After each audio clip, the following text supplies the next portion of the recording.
Hello भाई लोग, मैं हूँ फैक्ट भाई। और जरा इन चाचा के हाथों से बने और उनके बगल में नमक मिर्च से सनकर तेल में करारे होते इन पकौड़ों को तो देखो। ये गंदगी देखकर आ गई ना उल्टियाँ। पर सारी उल्टियाँ अगर आप इसी अनहाइजीनिक स्ट्रीट फूड पर वेस्ट कर दोगे तो इन चाचा का क्या होगा, जो बस आपके लिए दुनिया की नजरों से छुपकर भरी दोपहरी में नाले के काले पर मिनरल वाटर से आपके लिए सब्जियों को धुल कर लाते हैं। हाँ, छी छा चाहे जितना भी कर लो, पर यही सच्चाई है। लेकिन ये तो बस दो थे। FSSAI food safety and standard authority of India के अकॉर्डिंग आज इंडिया के 100 लाख स्ट्रीट वेंडर्स में से 20 लाख स्ट्रीट फूड वेंडर्स हैं। अब आप खुद ही अपनी इमेजिनेशन पावर इस्तेमाल कर लो कि ये इंडिया भर में क्या ही गंद फैला रहे होंगे, पर क्या इन्हें रोकने वाला कोई नहीं है। आखिर गवर्नमेंट इन गंदगी से भरपूर धंधों पर बैन क्यों नहीं लगा रही है? चलिए जानते हैं in today's video title unhygienic street food scams.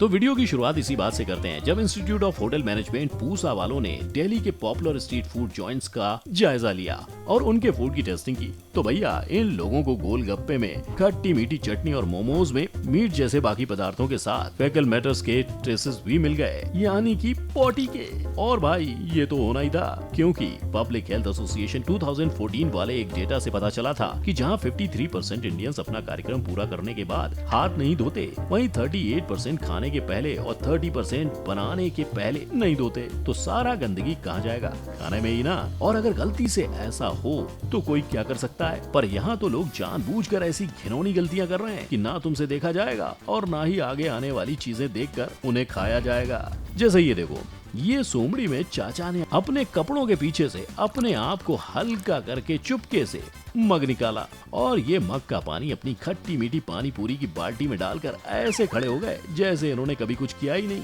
पर ऊपर वाले की दया माया से चाचा का ये कांड किसी ने अपने मोबाइल में कैद करके इसे दुनिया भर में वायरल कर दिया। और चाचा, उनका क्या था, इतना बड़ा कांड करने के बाद चले गए ससुराल सलाखों की हवा खाने। लेकिन चाचा को जेल जाने का नहीं, पर उन लोगों का दुख है जो अब इनकी खट्टी मीठी पानी वाली पानी पूरी नहीं खा पाएंगे। परंतु चाचा को एक सेकंड साइड में रखकर मैं आपसे ये पूछना चाहता हूँ कि क्या ये देखने के बाद भी आप गोलगप्पे खाना चाहोगे? अगर आपका जवाब हाँ है तो रुको, मेरे पास आपके लिए मुंबई में ही सिचुएटेड इन महाशय का कांड भी है, जो अपने गोलगप्पे के स्टॉल की आड़ में पहले तो चुपके से हल्के ओलिए और फिर अपने लोटे में भरे पानी को भरकर इन्होंने उसे पीने के पानी वाली टंकी के ऊपर रख दिया, ताकि इनकी स्टॉल पर आने वाला कोई भी इंसान प्यासा न रह जाए। मानते हो ना, पुरुष हो तो ऐसा। और जब महापुरुषों की बातें निकल ही गई हैं, तो इन्हें भी देख लो, जिन्होंने गोलगप्पे को अनहाइजीनिक बनाने में 2 पैसे की कसर नहीं छोड़ी। कोई कहीं बिना ग्लव्स के अपना पूरा हाथ गोलगप्पे के पानी में डालकर पानी के साथ अपने पसीने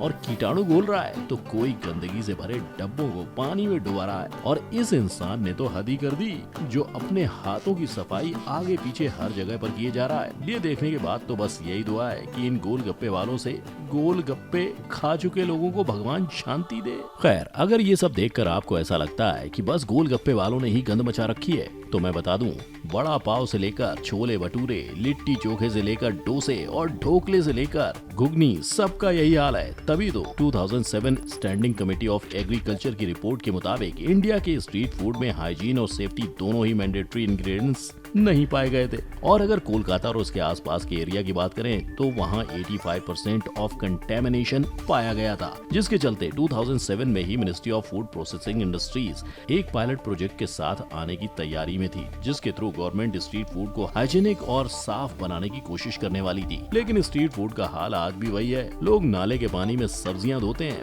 और पकड़े जाने पर भी इन्हें कोई फर्क नहीं पड़ता। जैसे इन भाई साहब को ही देख लो, जो पकड़े जाने के बावजूद अपनी सब्जियां धोने में लगे हुए थे। मतलब एक तो चोरी, ऊपर से सीना चोरी। कमाल है।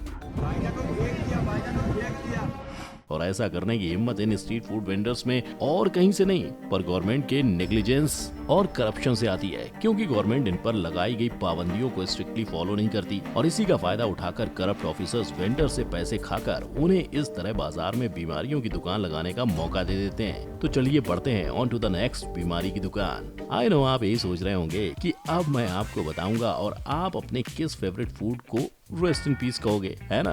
वेल, बिना इंतजार आपकी खातिर पेशे खिदमत है नान, जिसे लोग बटर नहीं आजकल थूक लगाकर बना रहे हैं, बिल्कुल शादी में पहुंचे इस शाही खानसामे की तरह, जिसके हाथों से बने इस नान को पूरी बारात ने बड़ा स्वाद लेकर खाया था। पर पूछे जाने पर भी इसने नान के स्वाद में 4 चांद लगाने वाले अपने सीक्रेट इंग्रेडिएंट्स के बारे में किसी को नहीं बताया। पर चोरी चोरी चुपके चुपके निकाले गए इस वीडियो ने नान बनाने वाले की पोल खोलकर उसकी वाट लगा दी, क्योंकि वीडियो देखने के बाद पूरे बारातियों ने मिलकर इस खानसामे को ढूंढा और फिर पीट पीट कर इसे पुलिस के हवाले कर दिया। अब ये बेचारा हवालात में नान बनाता है, पर अपने सीक्रेट इंग्रेडिएंट्स के बिना। लेकिन ये भाई साहब अकेले नहीं है जो आपके फेवरेट खानों के जायके को बदलने के लिए कड़ी मेहनत करते हैं। नो, थोड़ा क्रेडिट इन्हें भी दो जो चाट चाट कर और अपने पैरों से आपके सुबह वाले ब्रेकफास्ट टोस्ट को बीमारी का घर बनाने के लिए कच्चे बनियान पहने लगे हुए हैं। लेकिन नहीं, सिर्फ ये देखकर टोस्ट से नाता तोड़ने की जरूरत नहीं है, क्योंकि मेरे पास ये भी है। हाँ, इसी तरह पैरों से ही आटा गूंद कर आपके टोस्ट और पाव में टेस्ट भरा जाता है। और अगर कहीं कोई कमी रह जाती है तो कुछ इस तरह ये लोग अपनी बगल का माल अपने खुजली करते हाथों के जरिए गुथे हुए आटे तक पहुँचाते हैं, ताकि आपकी खातिर में कोई कमी न रहे।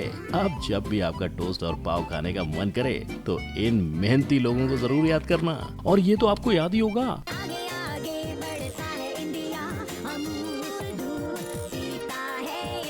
आगे आगे बढ़ता है इंडिया, अमूल दूध पीता नहीं है इंडिया। कैसे पिएगा इंडिया अमूल दूध, कैसे? जब ये दूध वाले भैया लोग ऐसा करेंगे, देखा दूध में पानी तो हर दूध वाला मिलाता है, पर इन्होंने तो नल का पानी मिलाने की तकलीफ भी नहीं उठाई। दूध की डिलीवरी के सफर में जिस नाव में सवार थे उसी से झुक झुका के गंदे नाले जैसे ताल का पानी लिया और मिला बैठे अपने बड़े बड़े डब्बों में। अब कोई बीमारी से मरता है तो मरे, इनका क्या। इन जैसे लोगों की वजह से ही पानी के थ्रू बीमारियां फैलाने वाले बैक्टीरिया जैसे कॉलीफॉर्म फैल जाते हैं। कैसे कैसे लोग रहते हैं यार यहाँ पर। चलो तुमको पागल कुत्ते का गाड़ी उठा के ले जाएगा, बता रहे हैं हम। जैसे institute of hotel management Pusa की एक और टेस्टिंग में दिल्ली के कनॉट प्लेस राजौरी गार्डन में मार्केट और कई जगहों पर इस बैक्टीरिया को परमिसिबल लिमिट से 48 टाइम्स हायर पाया गया था। पर जब लोगों को मारने के लिए दूध में पानी नहीं मिलाया जा रहा होता है, तब कुछ ऐसे समझदार लोग लोगों को डायरेक्ट कांच के टुकड़े पिलाकर ही मार डालने में लगे होते हैं। खुद ही देख लो, ये इनके हाथों से ग्लास छूटा, ये इन्होंने कांच का बड़ा टुकड़ा निकाल कर फेंका और फिर लग गया दूसरा गिलास भरकर पिलाने में। ये देख लो कैसे करता है, कैसे करता है। जैसे कुछ हुआ ही नहीं। भगवान से नहीं डरता ये आदमी, ये किसी से नहीं डरता है, ये लोगों के नुकसान करवाता है। मतलब छोटे मोटे कांच का क्या, किसी के पेट में चला गया तो क्या होगा भाई, कौन लेगा उसकी जिम्मेदारी?